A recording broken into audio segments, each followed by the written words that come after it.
Bienvenidos a todos. Vamos a tener excelentes presentaciones y hablaremos en inglés porque estoy presentando al doctor Dan Gombos. Voy a hablar un poco acerca del decano de la Facultad de la Universidad de Texas en MD Anderson Centro de Cáncer, sección de oftalmología.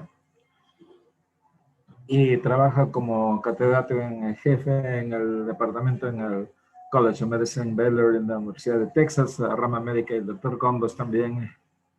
Sus intereses clínicos, quirúrgicos e investigación es en oncología ocular, particularmente en el manejo del retinoblastoma y el melanoma intraocular y las malignidades conjuntivales. Y también es miembro de la Academia Estadounidense de Oftalmología, Sociedad Americana de Oncología Ocular y la Sociedad Internacional de Oncología Ocular. Ahora él nos va a presentar acerca de si la biopsia con aguja fina es necesaria. Doctor Gombos, bienvenido. Muchas gracias. Pregunta si se le puede oír. Bien, muchas gracias. Entonces, siempre es un placer dirigirme a ustedes y bueno, tenemos el liderazgo de estas iniciativas en estas webinars. Yo creo que siempre estamos buscando cosas positivas desde el punto de vista académico, y una de las cosas positivas es nuestra capacidad para reunirnos como oncólogos oculares, como sociedad de oncología ocular en forma colectiva en todo el mundo, y también como oftalmólogos panamericanos para enfocar los temas referentes a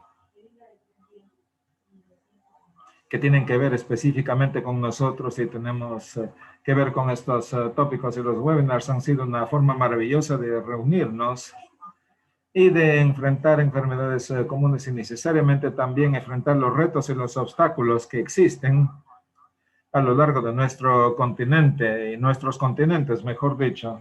De manera tal que estoy muy agradecido por esta oportunidad y también la oportunidad de compartir la pantalla con mi amigo y colega Miguel, que hablará un poco más tarde. Bien, mi título es un poco con una fin abierta y no tiene una respuesta clara, pero yo quiero dejar muy en claro antes de comenzar.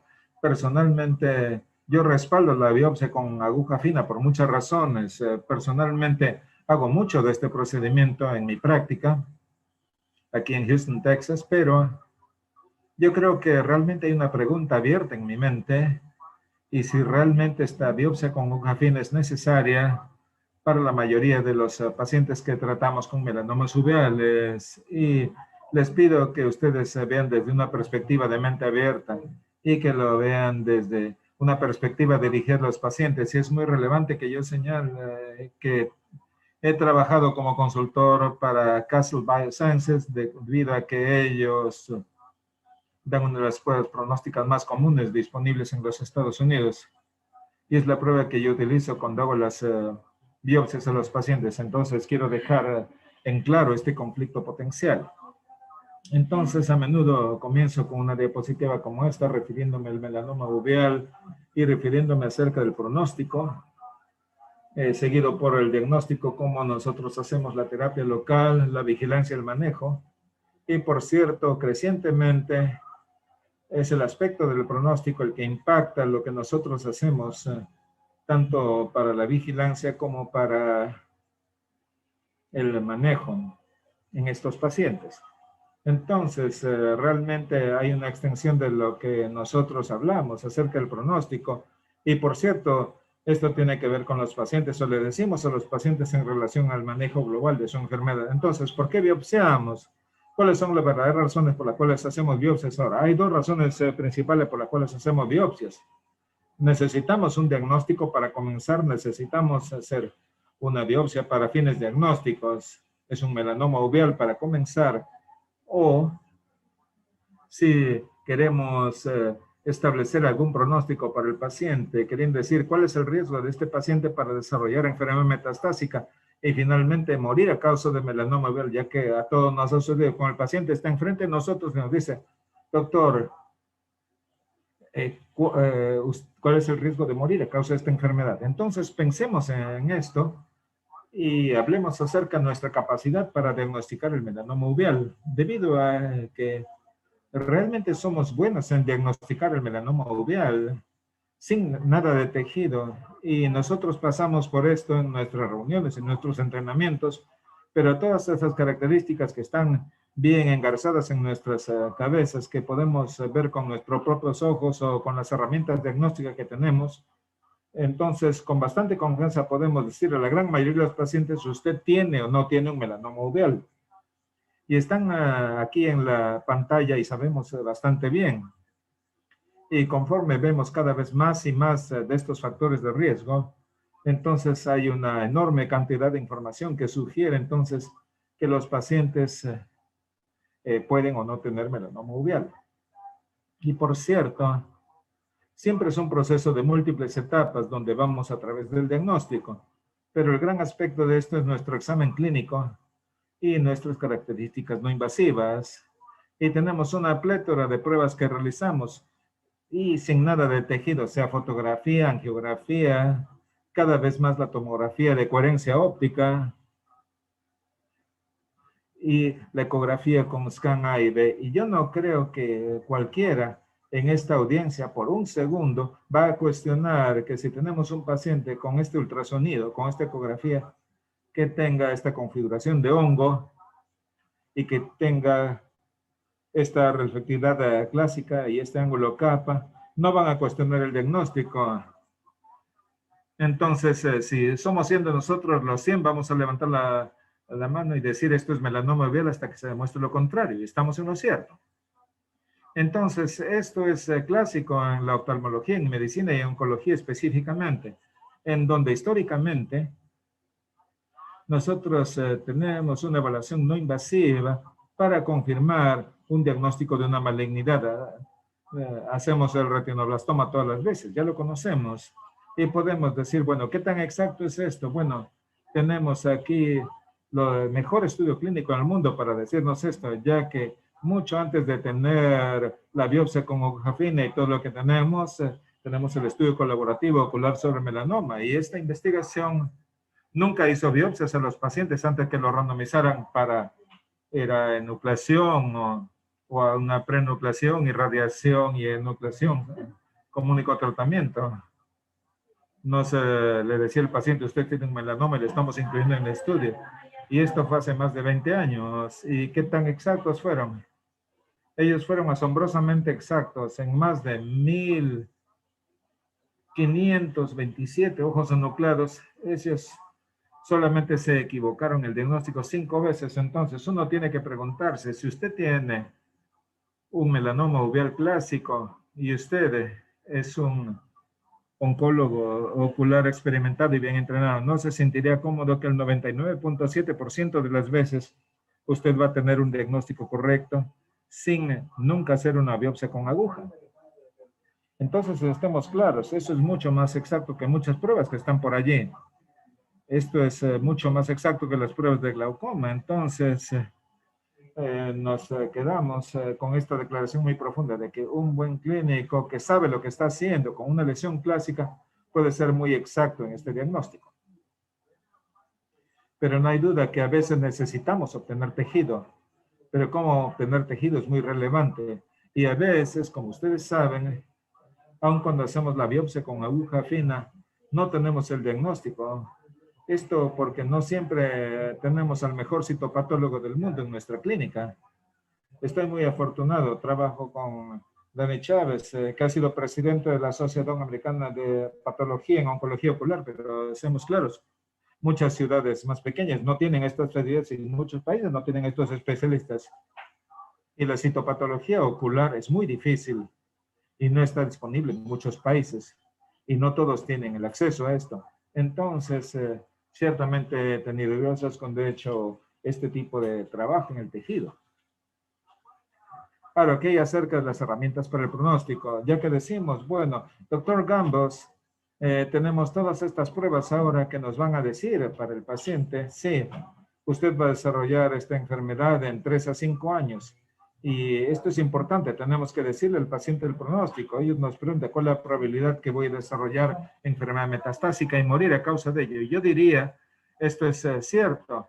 Entonces veamos lo que hemos tenido antes de esto, ya que tenemos un número enorme de mecanismos no invasivos para decirle al paciente cuál es la probabilidad que esto se va a diseminar. Entonces, recuerden, nosotros sabemos que el melanoma del iris que no involucra el ángulo no es de naturaleza difusa, no involucra un glaucoma neovascular, casi nunca hace metástasis.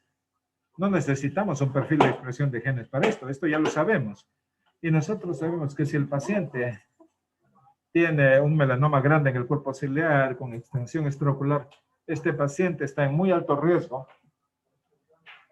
para hacer enfermedad metastásica extraocular. Entonces, anatómicamente ustedes ya saben bastante en su consulta cuando están haciendo la biopsia.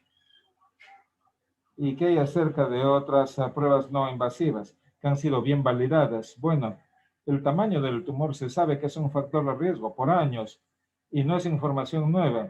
Esto es de 20 años atrás, cuando los estudios prospectivos más validados, el estudio sobre melanoma ocular, que se trabajó en esto entonces, donde se usa la escala para definir tumores pequeños, medianos y de gran tamaño, y esto está asociado con diferente mortalidad de 5 años. Entonces, aquí nuevamente, el tamaño del tumor, si es menos de 3 milímetros o 2.5, si ustedes quieren hasta 10 milímetros de tamaño, entonces esta es una mortalidad diferente a 5 años en comparación con un tumor de mayor tamaño. Uno puede ser más específico, ya que sabemos que nuestros colegas en Filadelfia no solamente lo dividen entre tumores pequeños, medianos y grandes en el COMS.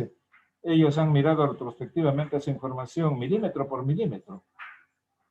Y yo puedo tener esto en mi consulta y decirle al paciente, y decirle, usted tiene un melanoma de 4.7 milímetros y hay un estudio retrospectivo de un solo centro donde tienen este riesgo, este porcentaje de riesgo de la enfermedad de 3, 5 y 10 años. Bien, nunca hago una biopsia al paciente en estas circunstancias. Y esta es información muy contundente. Esta tabla está basada en más de 6.800 pacientes. Entonces, ciertamente aquí nuevamente podemos darle al paciente una enorme cantidad de información para el pronóstico. Y podemos hacer más que eso, ya que aquí, con esta adición del estadiaje HCCC, entonces tenemos un mecanismo excepcionalmente fuerte para nuevamente, en forma prospectiva, pronosticar la evolución de un paciente sobre la base de características que tienen que ver con el tamaño, la HCC. Entonces, si nosotros miramos, esto está basado en la localización, presencia, ausencia de localización estatular. No nos habla nada acerca de las pruebas pronósticas y el perfil de expresión de genes, pero se necesita hacer el estadiaje del paciente con esta información. Usted puede basarse con la información que tiene cuando usted ve a este paciente por primera vez, asumiendo que no hay enfermedad metastásica. Entonces, podemos tomar muchos pacientes que no tienen enfermedad metastásica cuando llegan a la consulta. Y usted puede decir, doctor Gombos, bueno, ¿cómo eso se compara con otras pruebas pronósticas? Bueno, acá hay trabajo que ha sido hecho por nuestros colegas europeos y ellos pueden ver, ellos pueden comparar el estadiaje AJCC contra la evolución cromosómica, la cual nuevamente es una de las herramientas que utilizamos para la aspiración con aguja fina. Y es bastante buena. Por cierto, es muy buena. Entonces, el estadiaje de la AJCC es bueno, ha sido evaluado prospectiva y retrospectivamente, ha sido validado en esta forma. Entonces, ahora tenemos una enorme cantidad de herramientas muy poderosas, sin necesidad de poner una aguja en los ojos. Ahora, diría, doctor Gombos, esto está bien, pero yo quiero la prueba pronóstica más informativa que esté disponible. Entonces, dígame que la única forma de obtener esta evaluación evaluable es colocar una aguja en el ojo y yo diré el perfil de expresión de genes combinado con una serie de procesos nos va a dar una mejor información para el pronóstico en cuanto a la diseminación del tumor. Entonces, vemos aquí la biopsia, ya que la biopsia no está exenta de riesgos. Entonces, todos los que han hecho biopsias han experimentado algo de esto. A mí me ha pasado. Entonces, usted no puede poner una aguja en el ojo en un abordaje transvítero, no tener hemorragia en el vitro. Y sabemos que no es solamente un poco de hemorragia en ese lugar. Usted puede tener una enorme hemorragia en el vitro. Usualmente se reabsorbe, pero no se reabsorbe en un 100%. Y el paciente Nos dice cuál es el riesgo de diseminación del tumor. Bueno, podemos decir, hay miles de biopsias y no hay riesgo significativo. Bueno, mi colega Miguel, que va a referirse a este tema esta tarde, nos dirá que él tuvo un paciente que fue sometido a una biopsia hecha por un oncólogo ocular muy experimentado, utilizando los métodos tradicionales, transvitro, transretiniano, 27, aguja de calibre 27, y aún así tuvo una extensión demostrada con patología en el lugar de la biopsia. ¿Es esto raro? ¿Me he experimentado personalmente? No. ¿Existe? Claro que sí. No es un procedimiento exento de riesgos. Y si le hablamos a cualquiera, entonces miramos la literatura. Es un riesgo pequeño, pero está presente de que suceden estas complicaciones más serias. Entonces, estas no son cosas que sean triviales. Y como cualquier prueba, no es absoluta. Ciertamente, he tenido muestras inadecuadas y me han podido decir cuál es la situación de pronóstico. Entonces, muchas veces podemos estar devastados, ya que tenemos discusiones acerca del riesgo, no todo está claro, ninguna prueba es 100% efectiva, sabemos esto, pero ahora esperamos que todos los que no hacen biopsia también tengan algo de consejería antes de hacerse la biopsia, ya que, como acabamos de señalar, no es como que usted no puede hacer el pronóstico de un paciente sin hacer la biopsia, usted puede, les estoy dando diferentes formas de hacerlo. Y por cierto, hay diferentes biopsias para el pronóstico y esto también impacta en los costos. Nosotros sabemos que en algunos países el perfil de expresión de genes es excepcionalmente costoso. En otros países el análisis de cromosomas, cuando está disponible, solamente puede hacerse en laboratorios especializados. Y usted puede decir entonces, todavía quiero hacerlo porque va a impactar en mi tamizaje y mi terapia. Vi un artículo que dice los médicos que hacen biopsia impacta en su tamizaje. Hay un punto clave con la vigilancia. Es cierto que algunas personas, incluyendo nuestro equipo, tienen una serie de estrategias sobre la base del pronóstico. Si el paciente tiene un riesgo muy bajo en nuestra clínica, y yo llamo bajo riesgo, clase 1A, PREM negativo, menos de 12 milímetros, hacemos tamizaje de los pacientes solamente una vez por año. Y aquí tenemos el secreto. Nunca ha habido un beneficio probado en la sobrevida con el melanoma. Con cualquier técnica de vigilancia, usted puede hacer la vigilancia cada 3 meses. De repente, a lo mejor podría pescar un tumor de baja carga, pero el reto para que me muestre un artículo que demuestre que con esta vigilancia agresiva se altera la sobrevida global. Los pacientes a menudo perciben que si usted lo captura tempranamente, el pronóstico es mejor, y yo no dudo de eso. De hecho, de que eso nos permitiría estar enrolados en más estudios clínicos, se permitiría enrolarlos cuando tengan menos carga hormonal, pero muéstrenme la evidencia que demuestre que esto mejora la sobrevida global. No está allí. Entonces tenemos que saber realmente lo que estamos haciendo. Y estos métodos de vigilancia no son baratos. Una tomografía cada 6 meses, exposición a radiación, cuesta mucho. En algunos países la ecografía hepática es una cosa muy razonable, pero aún así tiene un impacto en los servicios de salud. Algunos servicios de salud utilizan la resonancia magnética. Esta es una modalidad muy limitada. Y por cierto, ¿qué tenemos para ofrecerle a los pacientes? Aun cuando tenemos tratamientos, no tenemos escasez de estudios sobre tratamiento. Mi institución está basada en estudios clínicos. Eso es todo lo que hacemos en nuestro hospital. Y ciertamente algunas modalidades trabajan con terapia inmune, terapia dirigida, y puede mejorarse la sobrevida libre de enfermedad. Nuestro equipo lo ha demostrado, al igual que otros, pero este no ha sido profundo, esto no ha sido determinado a cabalidad. Muchas personas están excitadas con nuevas modalidades de tratamiento, pero no tenemos información que señale que cualquier cosa que estemos haciendo definitivamente mejore la sobrevida de los pacientes. Entonces tenemos que poner esto en toda la mezcla para determinar si vale la pena hacer una biopsia en estos pacientes. Entonces, tratemos de resumir y de vuelta la pregunta que yo planteé. ¿Biopsia o no biopsia? Por cierto, hago biopsias en mi clínica, pero una cosa que yo uso en mi práctica es que tengo una larga conversación con el paciente antes de hacer una aspiración de aguja fina.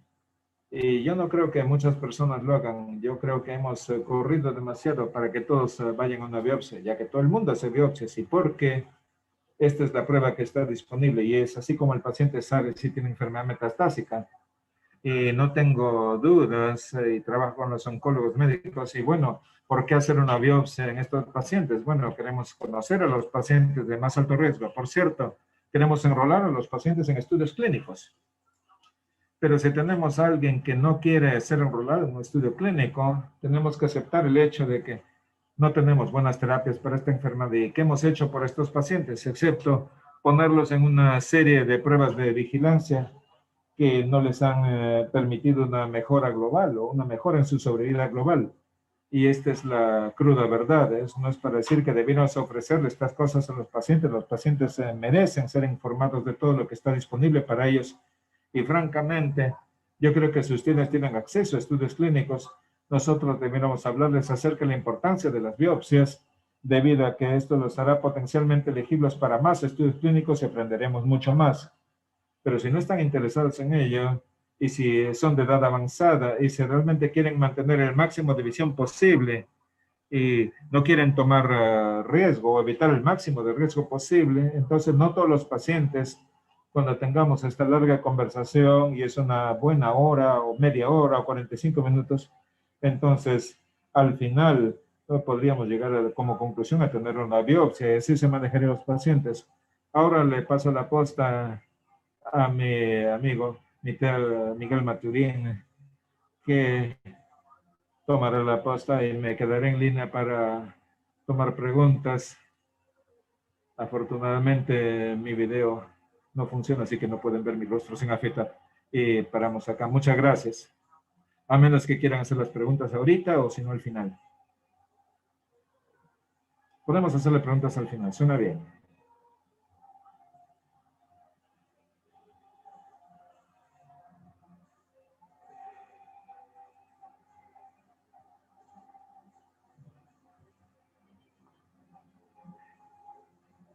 Bien, es un placer y un honor para mí presentar a Miguel, que no solamente... ¿Pueden escucharme?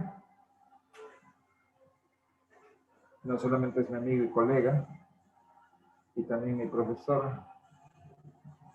el doctor Materín, es oncólogo ocular internacionalmente reconocido que ha servido en el comité asesor para el Canadian Journal of Ophthalmology y ha trabajado extensivamente, ha publicado muchos artículos, al igual que capítulos de libros. Su práctica clínica involucra el diagnóstico y tratamiento de los pacientes con tumores oculares, tanto benignos como malignos, y tiene un interés especial en el melanoma ocular, retinoblastoma, hemangioma, metástasis, tumores astrocíticos y tumores relacionados a otras condiciones en niños. Y ahora él va a compartir su experiencia con la cirugía intraocular en pacientes con historia de malignidades conjuntivales e intraoculares, que es un tema que nos preocupa frecuentemente por lo que escuchamos de nuestros colegas. Entonces, Miguel, bienvenido. Gracias por compartir esto con nosotros. El objetivo de esta presentación es poder proveer de una guía en el manejo de catarata, glaucoma o cirugía de retina en pacientes que tienen una historia de algún tumor maligno ocular. Hay muchos tumores muchos pacientes con patología tumoral, distintos tipos de patología tumoral, benignos, malignos, que podemos llevar o que pueden llegar a necesitar algún tipo de cirugía posterior. Vamos a ver algunos ejemplos. ¿Qué es lo que tenemos que tener en cuenta? Por lo pronto, ¿qué tipo de cirugía necesita el paciente? ¿Necesita una cirugía de catarata? ¿Necesita una cirugía de glaucoma? ¿O necesita una cirugía de vitreoretina? ¿Qué clase de tumor tuvo el paciente? ¿Dónde estaba localizado? ¿Cuál es el tiempo desde el tratamiento a la necesidad de alguna de estas cirugías? ¿Cuál fue la respuesta del tratamiento? ¿Cuál es el estado del otro ojo? Los principales tumores con los cuales yo voy a mostrar algunos ejemplos son los tumores malignos de conjuntiva, el ODSCN o el melanoma de conjuntiva, el melanoma uveal y el retinoblastoma. Ya que las consideraciones tienen que ser distintas, pero todos tienen algo en común. Y es que cuando hablamos de la necesidad de operar y la técnica quirúrgica, lo más importante es el sentido común. Lo más importante, o sea, relacionado con el sentido común es, muy bien, el cirujano de catarata quiere hacer una cirugía en un paciente con alguna patología tumoral, es el contacto con la comunicación con el oncólogo ocular para tomar la decisión del momento, para tomar la decisión de la técnica y sobre todo para explicarle al paciente los posibles riesgos. Veamos este paciente, por ejemplo. Es una paciente de 85 años que tuvo este melanoma de conjuntiva. La paciente, el tumor fue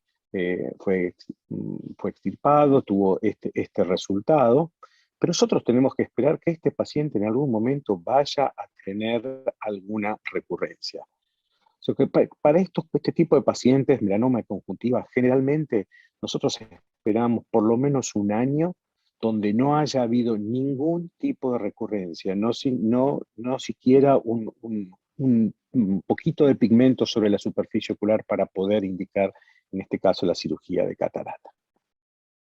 ¿Qué pasa con el OSCN, el Ocular Surface Squamous Neoplasia? Un paciente como este que tiene una extensa carcinoma escamoso que está involucrando la córnea, gran parte de la conjuntiva, también ha tenido una buena respuesta a la cirugía. También tenemos que esperar que este paciente tenga una recidiva, pero a diferencia del melanoma de conjuntiva, acá sí podemos utilizar la quimioterapia tópica durante un buen tiempo o con los ciclos que sean adecuados para después sí poder indicar la cirugía que el paciente necesita, la cirugía intraocular. ¿Qué pasa con este paciente? Este paciente que durante años tuvo este nebus de iris estable, sin ningún tipo de crecimiento, con todos signos de cronicidad, como el ectropión uveal, la colectopía. ¿Podemos hacer una cirugía de catarata después de varios años o de muchos años de que esto esté estable? La respuesta es sí. ¿Podemos hacer algún tipo de cirugía de retina? La respuesta es sí. ¿Podemos hacer glaucoma, una cirugía filtrante glaucoma? Ahí ya no estoy tan seguro. Veamos este otro ejemplo. Es una paciente ya también con un nebus estable del iris durante muchos años, también con su corectopia, también con su ectropio nubial, pero también veamos que tenía un pequeño, que es una lesión nodular, no tenía siembras en el ángulo. ¿Podemos hacer una cirugía de catarata después de todos estos años de estabilidad? La respuesta es sí, de retina probablemente también. ¿Qué pasa con una cirugía filtrante? Años después de haber estado en forma estable, sin haber mostrado crecimiento, aparece con esta apariencia. ¿Qué pasa si a este paciente le hubiéramos hecho una cirugía filtrante? Hubiera sido bastante riesgoso para el paciente. Esta otra paciente es una paciente con un melanoma de iris y del cuerpo ciliar. Tenemos la imagen con la lámpara hendidura, la imagen con la VM. Esta paciente tuvo una muy buena respuesta al tratamiento, como podemos ver en la fotografía con lámpara hendidura, y por supuesto el 100% de estos pacientes van a desarrollar algún tipo de catarata. Para un paciente de esta manera, un paciente de esto, nosotros siempre esperamos por lo menos un año, no solo que no haya recurrencia, sino que el tumor haya respondido, como lo ha hecho esta paciente, al tratamiento local. Esta es una paciente afroamericana que inicialmente había tenido una biopsia de un tumor de iris y cuerpo ciliar. En la patología, la patología mostró que era un melanocitoma melanocitoma del iris y cuerpo ciliar. Sin embargo, tiempo después, este tumor comenzó a crecer nuevamente. Fíjense la dispersión pigmentaria. Acá vemos la cicatriz de la cirugía anterior, ya comenzaba con su cirugía de catarata. A esta paciente le hicimos una segunda biopsia y demostró ser en uno de esos casos, menos del 1%, donde el melanocitoma se transforma en un melanoma. No solamente que era melanoma, sino que era un melanoma clase 2, de los más agresivos.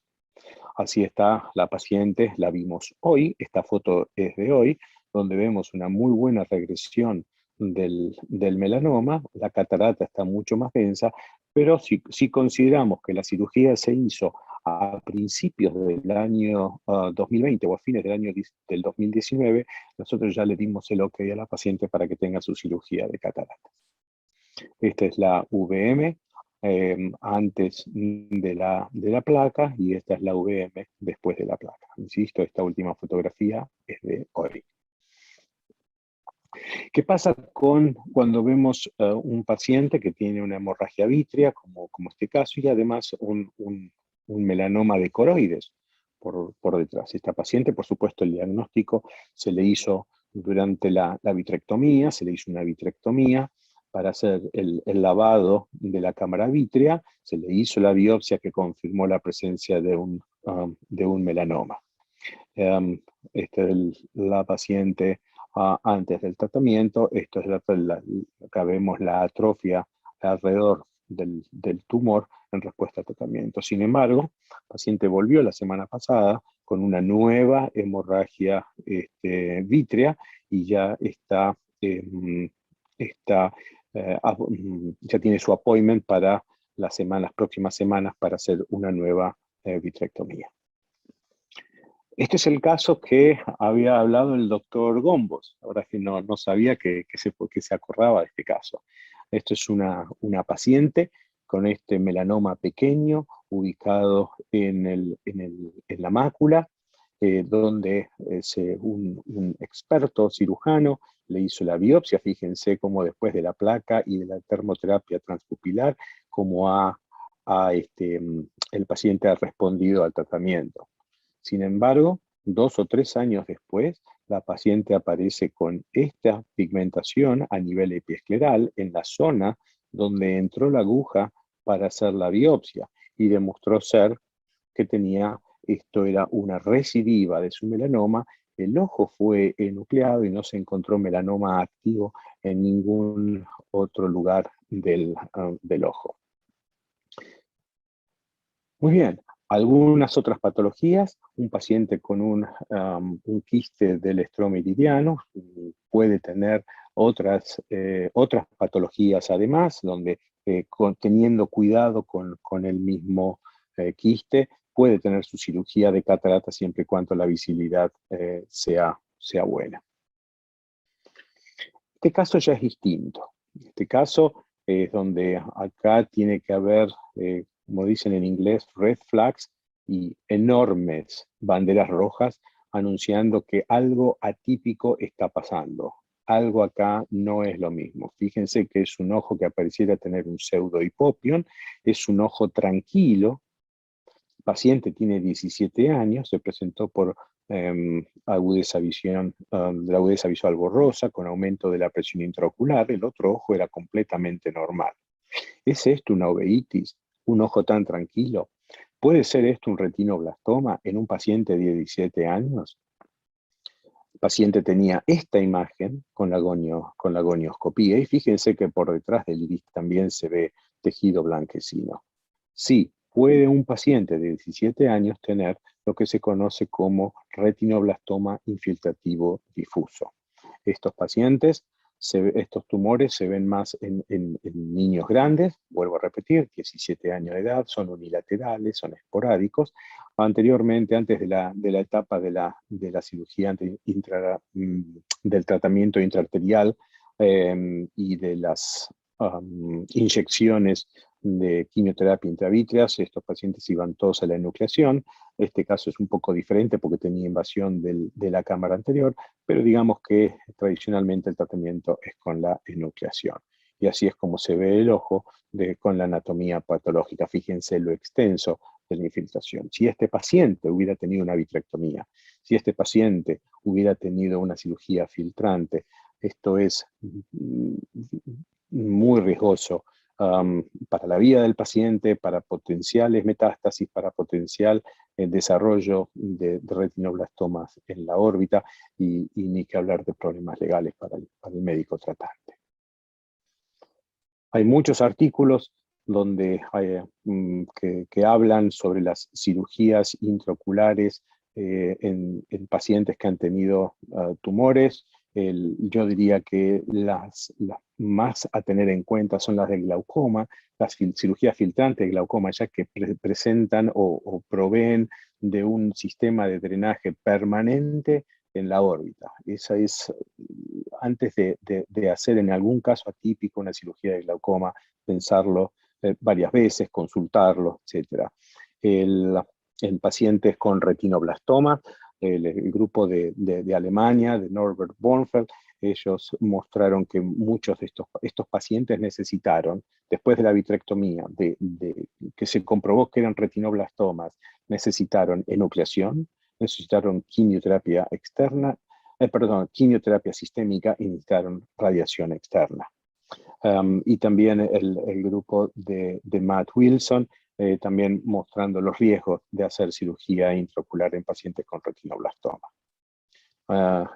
Muchas gracias por la invitación, espero puedo contestar las preguntas y por supuesto que vamos a discutir con el doctor Gombos acerca de la biopsia. Muchas gracias. Thank you very much, Dr. Materin. Yo creo que era que sí, está lista. I think we can now ask some questions to both of you, actually. So Dr. Gombos, feel free to answer, and Dr. Materin, feel free to answer in English or Spanish. Sentirse libres de contestar en inglés o español, lo que ustedes decidan. Entonces hay algunas preguntas acá. Yo creo que es mejor si discutimos acá los temas. Entonces, tenemos una pregunta acá diciéndonos que cuántas biopsias tiene para obtener la cantidad de material de manera tal que se pueda hacer el estudio genético y si tiene el porcentaje de estas biopsias que realmente funcionan y las biopsias que fracasan. Bien, yo creo que siempre hemos estado asombrados de tomar estas pequeñas muestras, enviarlas a otros. Necesitamos como 40 micrones de material para el perfil de expresión de genes y necesitamos menos para la prueba de Castle Biosciences y análisis de cromosomas. Y siempre me asombra que todo da resultados en estas pruebas con globales que son. Yo creo que tenemos una prueba donde no se amplificó nada, pero tuve otra situación y esto es muy importante. No puedo hablar, doctor, pero la prueba de Castle Biosciences, usted tiene que asegurarse que el espécimen se mantenga frío y sea enviado en frío. Y la prueba que retornó no amplificó nada, y al revisar el tema nos dimos cuenta que por razones que no están claras se debía enviar durante la noche, pero no se envió y no se mantuvo en frío. Y si el material no se mantiene en frío, entonces usted no va a tener el mantenimiento del ARN como se necesita. Entonces, la vasta mayoría de estos pacientes tienen una prueba válida que se nos reporta. Entonces, una de las razones, y muchas veces las personas dicen, ¿por qué usted va para Castle Biosciences en oposición a otras pruebas comerciales que están disponibles para el análisis cromosómico? Y siempre me ha impresionado, o he tenido la impresión de que tengo todavía que ver información referente al pronóstico que sea mejor, lo cual significa que si usted combina prime class, status y el diámetro, entonces esto parece ser el mejor pronóstico. No es que el análisis cromosómico no lo sea. Si usted añade la información cromosómica, entonces usted obtiene bastante información, pero para mí, otra de las cosas que nos ha ayudado profundamente es ahora cuando enviamos estos especímenes a Castle Biosciences y otras compañías, usted puede obtener información de los cromosomas que incluya entonces la mutación del CCB36, el estado de la misma, y esto valida, esto ayuda con la histopatología debido a que esto también valida en mi mente que definitivamente se trata de un melanoma. Y entonces podría decirse que podemos poner cualquier tomar y hacer el perfil de expresión de genes.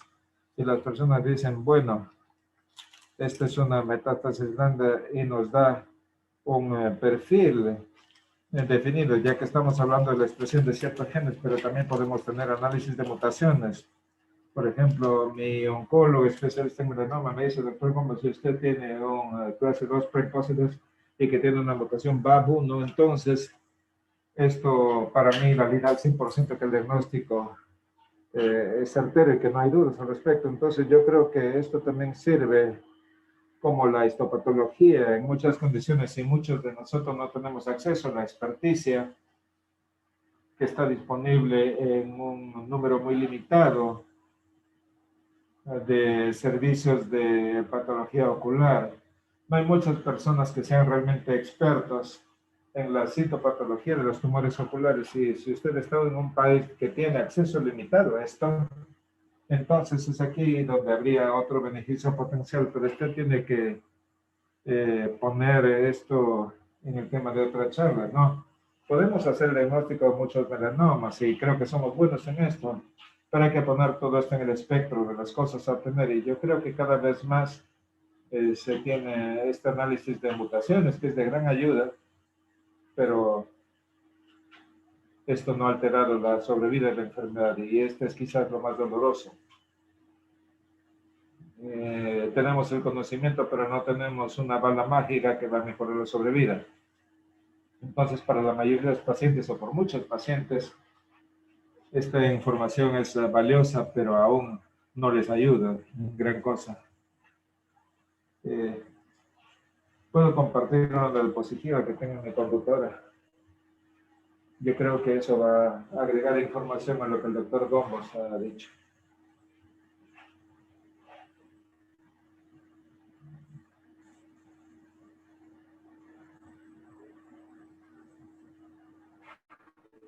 Bien, entonces la red especializada nacional en cáncer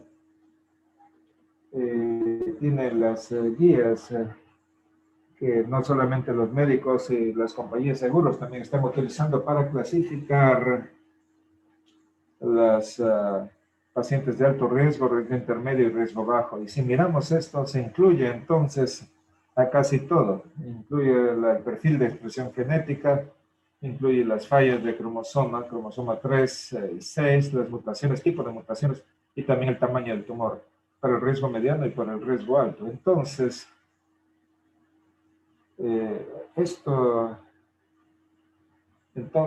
Dan y yo somos amigos para siempre,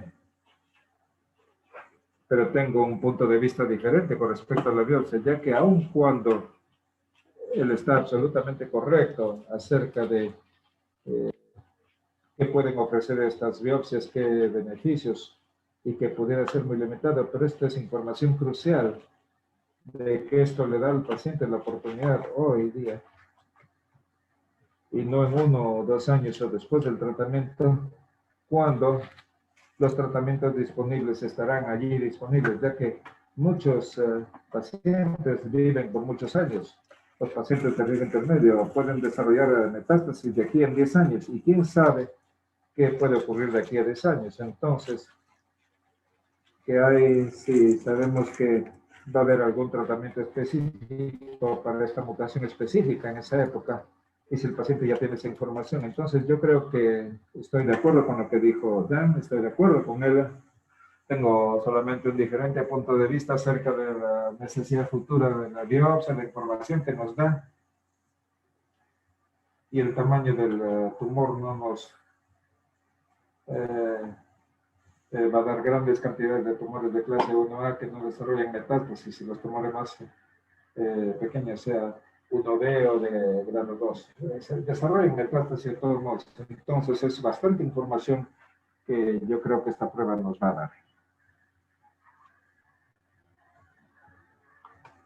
Usted mencionó toda esta información acerca de las biopsias y una cosa que tengo en mi mente es si podemos ofrecer la biopsia, podemos hacer la biopsia, podemos tener los resultados de la biopsia, pero ¿qué hay acerca del paciente sabiendo que pudiera desarrollar metástasis?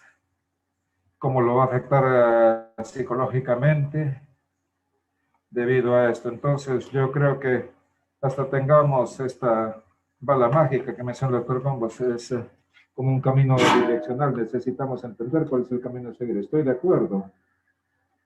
Y Dan dijo también que hay un tratamiento que pronto será aprobado por la FDA, es Immunocore. Entonces, hay solo 20, 25 pacientes en los cuales se tiene la información. Entonces, yo quiero que todos piensen que esto es el inicio. Estamos 10 años atrasados del melanoma cutáneo y vemos a las personas de melanoma cutáneo que viven por años después de haber sido diagnosticados de enfermedad metastásica. Podemos decir lo mismo del cáncer de pulmón. Entonces, el hecho que no suceda ahora no significa que esto no va a suceder. Tenemos muchas preguntas acerca de la parte psicológica, por cierto. Bueno, aquí el tema cultural también es muy importante, ya que en mi experiencia, y ustedes pueden corregirme, pero los latinoamericanos, ellos ni siquiera quieren saber si tienen un cáncer. Y cuando usted piensa acerca de los norteamericanos, ellos quieren conocer el máximo de información posible. Entonces, es un tema cultural. Yo creo que es una decisión individual, pero nuevamente usted puede tener esta información justo allí y podría ser de utilidad de todos modos. Al tratar el melanoma con radiación aparte de protones, cuando programa la biopsia. Bien, yo creo que es una excelente pregunta porque las pruebas han sido validadas para los tumores no tratados. Entonces, tenemos pacientes que llegan a nosotros que han sido sometidos a una biopsia en otro lugar o que han sido nucleados. Y en las pruebas genéticas para el pronóstico se ha obtenido este análisis de cromosomas, pero puedo decirles que mi oncólogo especialista en melanoma siempre cuestiona esta información. Realmente no sabemos cómo impacta la radiación allí. Entonces, nuevamente, es como cualquier otra prueba, como cualquier otro estudio. Usted solamente puede abrazar la información sobre la base de cómo ha sido recolectada y establecer el pronóstico. Entonces, siempre cuestiono esta información, ya que no sé realmente cómo la radiación, aún con una pequeña cantidad de radiación, va a alterar la expresión de ciertos genes importantes. No sé si esto va a alterar los resultados de la prueba. Realmente enfatizamos nuevamente, en mi meta, en mi charla, no es respaldar acá contra la diosa, sino darle alguna idea a estas preguntas, ya que a menudo no hay discusión al respecto, pero respecto a psicológico es un tema grande en esto, en el sentido de que tenemos pacientes en esta parte de los Estados Unidos que realmente están inclinados a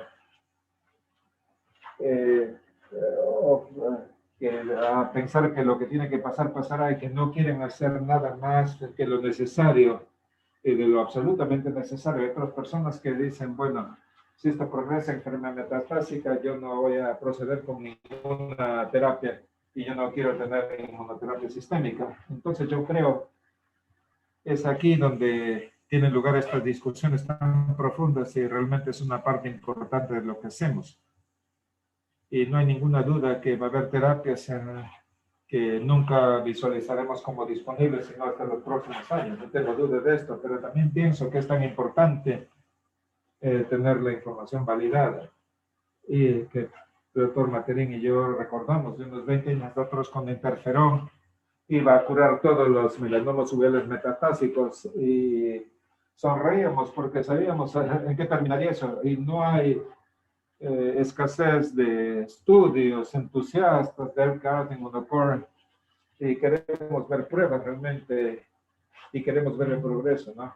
Pero queremos que este progreso sea certero y tengamos la información que nos oriente, no solamente estudios de fase 1, no solamente 10 o 20 pacientes.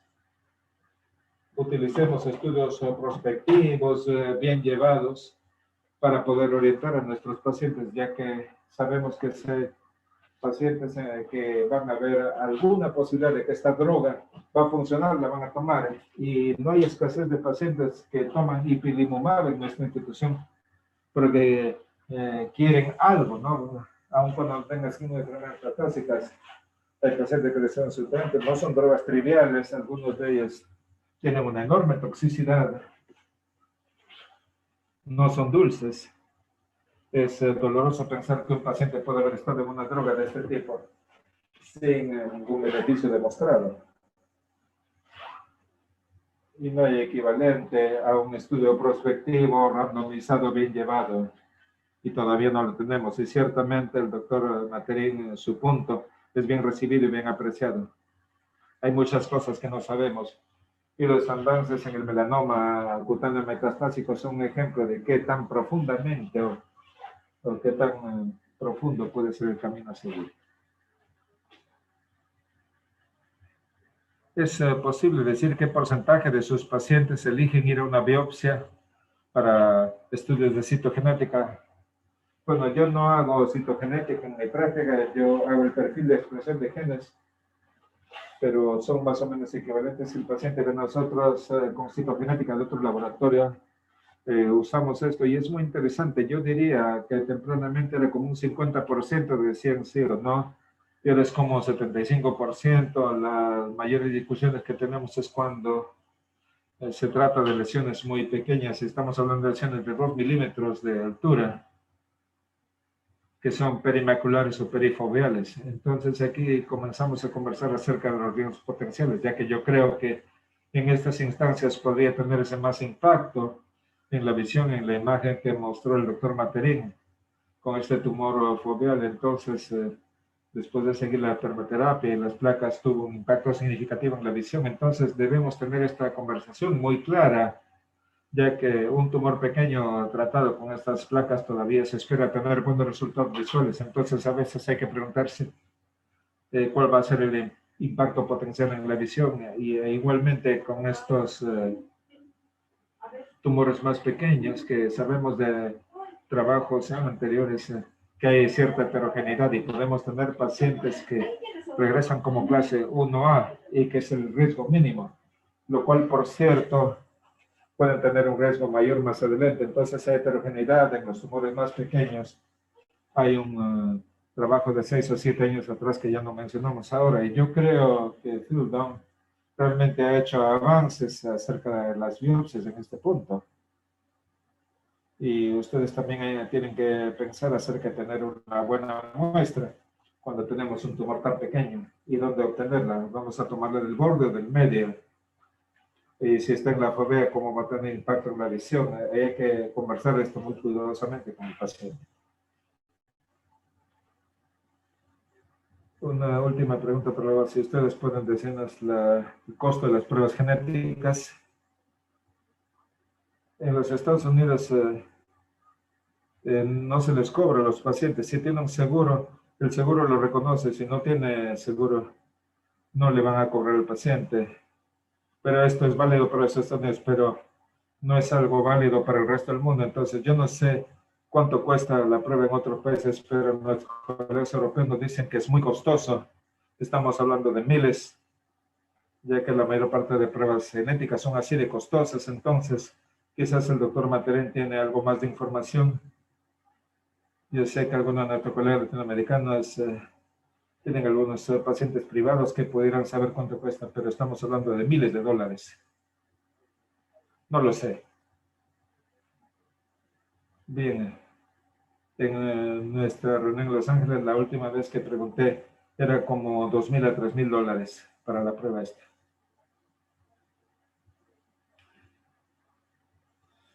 Sí, $3,000 en Brasil. Entonces, es una pregunta hacerle al doctor Materín. ¿Usted respaldaría o apoyaría a un individuo en Brasil sabiendo que es una enorme cantidad de dinero? ¿Vale la pena para ellos someterse a esta prueba? ¿Cuál es su opinión? Bueno, la respuesta a esto es posiblemente sí. Depende si el paciente puede costearlo o no. Si el paciente necesita vender su carro para pagar esto, yo le diría no lo haga. Pero si es un paciente que puede pagarlo, yo le diría vaya y hágalo. Ya que recuerdo, esto no es solamente un perfil de expresión de genes. Ahora también se está reportando las secuencias de siguiente generación, dándonos la información acerca del tipo de mutaciones. Y la idea es saber si este tumor tiene una mutación BAP1. Entonces, yo creo que es una decisión personal. Las personas pueden decir, sí, quiero hacerlo. Tengo un paciente que vino de Argentina deseando pagar y yo tengo que discutir con las personas, bueno, ¿por qué cobran tanto, no? Porque pueden pagarlo acaso. Entonces hay personas que desean hacerse la prueba, pero no pueden costearlo. Necesitan vender su carro, entonces no hacerlo, ¿no? Y depende si el paciente es de la edad del paciente, si es un niño. Depende de cada paciente, por cierto. Bien, muchas gracias por su asistencia y su presencia. Hemos tenido excelentes charlas, muy buenas preguntas y respuestas. Entonces, estoy muy complacido de agradecerles en nombre de la Sociedad Panamericana. Estoy muy contenta que ustedes han estado aquí con nosotros. Y por favor, conectarse, actualizarse. Yo creo que los siguientes webinars van a ser excelentes y vamos a tener alguna sorpresa para ustedes en el último webinar, donde vamos a escoger los mejores videos de casos de cirugía o casos clínicos. Entonces, si tiene usted un buen caso clínico, un buen caso quirúrgico, vamos a señalar los criterios necesarios de manera que puede evaluarse y puedan tenerse en el último webinar del año. Entonces, estar al día con nosotros, sigan conectándose y agradecerles mucho por estar con nosotros. Hay 2 reuniones si las personas quieren ir. Se tiene el Innovate Meeting de aquí en 2 semanas en Stanford, buscando el tipo de temas que el doctor Materín estaba tocando, si hay nuevas drogas y la reunión de la Sociedad Internacional de Oncología Ocular. Yo creo que todos ustedes tienen una reunión de la galería virtual en junio y es gratis para todos los miembros. Simplemente tienen que ingresar y actualizar su inscripción para quienes están involucrados. Y va a haber buenas discusiones de casos, así que júntense con nosotros.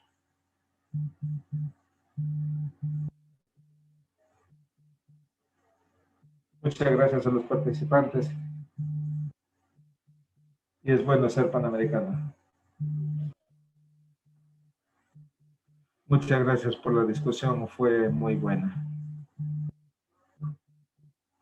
Siempre es una charla excelente cuando el doctor Materín está allí.